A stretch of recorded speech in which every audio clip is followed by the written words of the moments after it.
Assalamualaikum warahmatullahi wabarakatuh. Mari belajar fikih. Materi kita kali ini memahami alat-alat bersuci. Pertama, mari kita mengamati. Kita lihat di sini di monitor ada 4 gambar ya. Ini yang berhubungan dengan alat bersuci. Silakan diamati. Baik, setelah diamati kita lanjut.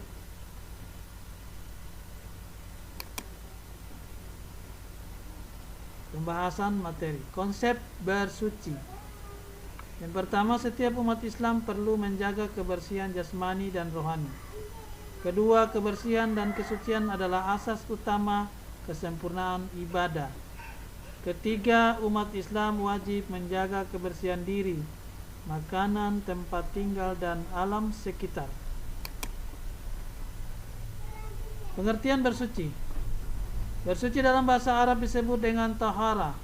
Istilah tahara dari segi bahasa berarti membersihkan diri, pakaian, tempat, dan benda-benda lain dari najis dan hadas. Coba kalian perhatikan tabel di bawah ini. Unsur-unsurnya bersuci dan membersihkan diri. Ini kita membedakan antara bersuci dan membersihkan diri. Kalau kita lihat unsur menyertakan niat bersuci, oke. Membersihkan diri tidak disertai niat. Kemudian bertujuan untuk membersihkan, bersuci oke, membersihkan diri juga oke. Tata cara diatur oleh syariat Islam melalui ketentuan fikih. Kalau bersuci diatur oleh syariat Islam, kalau membersihkan diri tidak diatur. Mengikuti pola hidup sehat, bersuci oke, membersihkan diri juga oke. Nah, dilihat dari sifat dan pembagiannya, bersuci dibagi atas dua. Yang pertama, bersuci lahiriah, yaitu meliputi kegiatan membersihkan badan, tempat tinggal, dan lingkungan dari segala bentuk kotoran atau najis. Yang kedua, bersuci batiniah, yaitu membersihkan jiwa dari kotoran batin berupa dosa dan perbuatan maksiat seperti syirik, takabur, hasud, dendam, nifak, riya. Dan cara membersihkan sifat atau perilaku tercela ini adalah dengan bertobat kepada Allah Subhanahu wa taala. Dari dua penjelasan pembagian bersuci ini dapat ditarik kesimpulan adalah bersuci sudah pasti menyertakan perbuatan membersihkan diri, tetapi membersihkan diri belum tentu termasuk bagian dari bersuci. Dasar hukum bersuci terdapat dalam surah Al-Baqarah ayat 222. Innallaha yuhibbut tawwabina wa yuhibbul mutatahhirin. Artinya, sungguh Allah menyukai orang-orang taubat dan menyukai orang yang menyucikan diri. Ditinjau dari pembagiannya, secara garis besar, alat yang dapat digunakan untuk bersuci ada dua macam. Pertama, air. Yang kedua, benda-benda selain air atau benda padat. 1. Alat bersuci dengan air. Air merupakan alat tahara yang utama, meskipun demikian tidak semua air dapat digunakan untuk tahara. Secara garis besar air dibagi atas 4. Yang pertama, air mutlak. Apa itu air mutlak? Air yang suci lagi menyucikan. Contohnya air salju, air mata air sungai, air laut, air hujan, dan air sumur. Kedua, air tahir gair mutagair, artinya air yang suci tapi tidak menyucikan. Apa contohnya? Air tahir gair mutahhir, yaitu air suci tetapi tidak menyucikan, air yang halal diminum tetapi tidak sah jika untuk bersuci.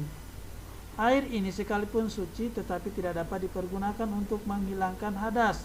Termasuk kategori air ini adalah air yang telah bercampur benda-benda suci lain dan hilang nama airnya secara mutlak. Contoh, air suci tapi tidak menyucikan antara lain air buah-buahan, misalkan air kelapa, air yang dikeluarkan dari pohonan, misalkan nira, air suci yang bercampur benda-benda suci lain seperti air teh, air kopi, air susu, dan lainnya. Yang ketiga, air mutanajis, yaitu air yang terkena najis. Air ini tidak halal untuk diminum dan tidak sah pula digunakan untuk bersuci. Air semacam ini tidak dapat dipergunakan untuk tahara, baik untuk menghilangkan najis maupun hadas. Contoh air mutanajis adalah air yang sudah berubah warna, bau dan rasanya karena terkena najis.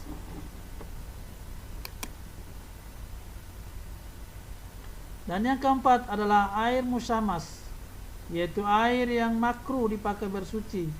Yang termasuk jenis air ini adalah air yang dijemur atau terkena panas matahari dan disimpan dalam bejana atau bak penampungan, wadah yang berkarat selain dari emas dan perak.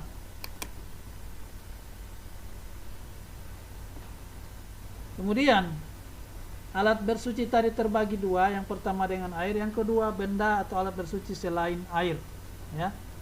Nah, benda padat, benda selain air yang dapat digunakan untuk bersuci adalah benda yang mampu menyerap air. Contohnya adalah kayu, batu, tisu, tanah, pecahan genting, atau benda-benda lainnya. Yang pertama, bersuci menggunakan batu. Agar hasilnya bersih dan sekaligus mensucikan, maka harus dipenuhi syarat-syaratnya. Yang pertama, menggunakan 3 buah batu. Jika tidak menemukan 3 buah batu, diperbolehkan menggunakan 1 batu yang memiliki 3 sisi.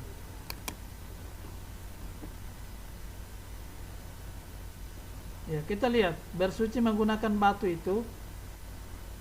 Pertama tadi menggunakan 3 buah batu. Yang kedua, batu yang digunakan dapat membersihkan. Ketiga, belum mengering buang air kecil maupun buang air besar yang hendak disucikan harus dalam keadaan belum mengering.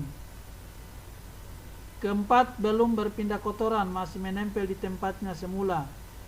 Kelima, tidak bercampur kotoran yang melekat, tidak bercampur dengan kotoran lainnya. Keenam, tidak meluber.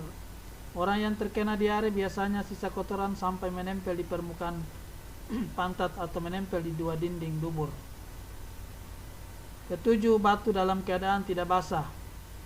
8, batu dalam keadaan suci.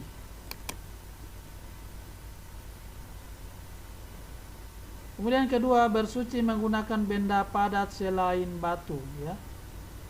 Tahukah kalian, dalam kondisi tidak ada air yang suci dan mensucikan dan batu sebagai alat bersuci, maka diperbolehkan mensucikan buang air kecil atau buang air besar dengan menggunakan benda-benda lainnya, dengan tujuan mewujudkan kemaslahatan.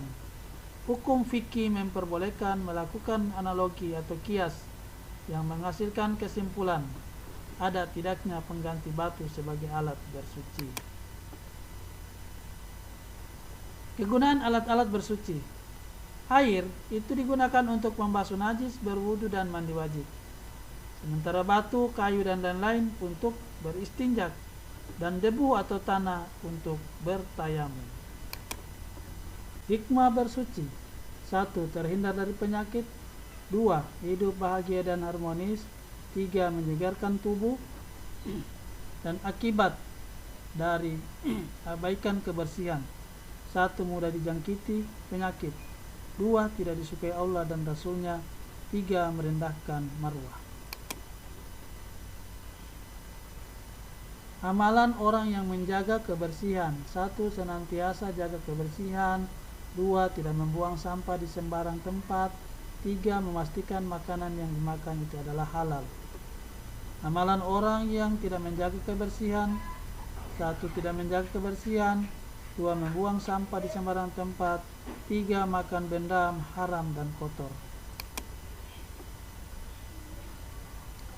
Ya, itulah pembahasan materi kita pada kesempatan ini. Sekian dan terima kasih. Semangat terus untuk belajar. Knowledge is power. Sekian. Wallahu muwaffiq ila aqwamit thoriq. Wassalamualaikum warahmatullahi wabarakatuh.